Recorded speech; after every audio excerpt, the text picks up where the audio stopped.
The food and medical industries, in concert with government, have done a great job of convincing everyone that fat will kill you.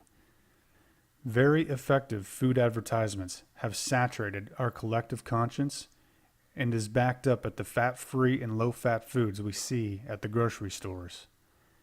Fat-free and reduced-fat products fly off the shelves and provide excellent profits to food companies. This and other factors have resulted in the most unhealthy population of people ever seen. Cancer, obesity, stroke, mental illness, heart disease, and many others are the result. These afflictions are now the norm in our society today. So-called credible sources and scientific studies claim that low fat or zero fat equals healthy.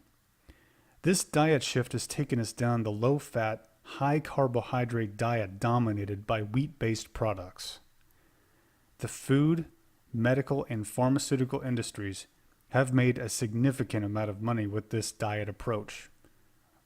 Ruin your health with fat-free, high-carbohydrate foods, then provide the drugs to fix the problems and cover up the symptoms.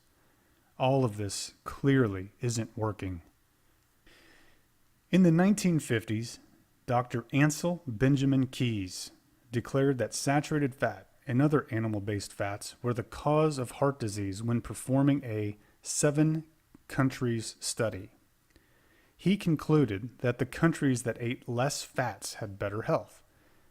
This ultimately led to the hypothesis that a low-fat diet would be the holy grail to reducing heart attacks. Any data that challenged this hypothesis was ignored. This data was used to formulate the diet standards in the United States today.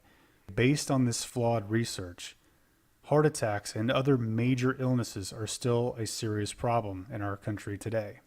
So, there must be more to the story than just fat.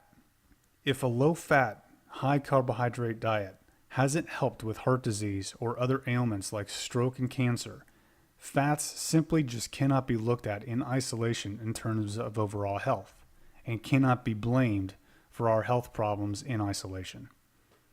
When you remove fats from food, it typically tastes terrible. No food company wants a low-revenue, low-profit product on the shelf, so they need to make low-fat and fat-free products taste better, while at the same time making people believe that it's somehow good for you. So what can companies do to make a terrible tasting fat-free or low-fat product taste better? Well, that's simple. Add additives like high fructose corn syrup, monosodium glutamate, and a long list of others. None of these additives provide any nutritional benefit, and they create adverse outcomes for our health. Adding sugars, especially in the form of corn syrups and artificial sweeteners, only adds to the problem of weight gain. Since the side effects of all these additives are difficult to pinpoint, we struggle to understand what is causing our health problems. This is where the pharmaceutical company comes in to cover up the symptoms of our health issues. Further compounding the low-fat, high-carbohydrate diet policies we have in our world today is the belief that fat will make us fat. This comes from the fact that gram for gram, fat has more calories than protein and carbohydrate sources. The idea is that if we consume more calories than we burn, weight gain will be the result. Fats are most easily stored in the body as fat with minimum processing required. However, fats and proteins are very satiating, making them very hard to overeat and get too many calories. It's a natural mechanism for balancing our caloric intake and nutritional needs. Conversely, reducing fats and proteins and replacing them with high carbohydrate sources just leads to more food cravings because carbohydrate sources are far less satiating even though they have less calories. Feelings of hunger are the result. Carbohydrates also spike blood sugar levels, and then we have an appropriate insulin level response, crashing blood sugar levels and then driving additional food cravings between meals.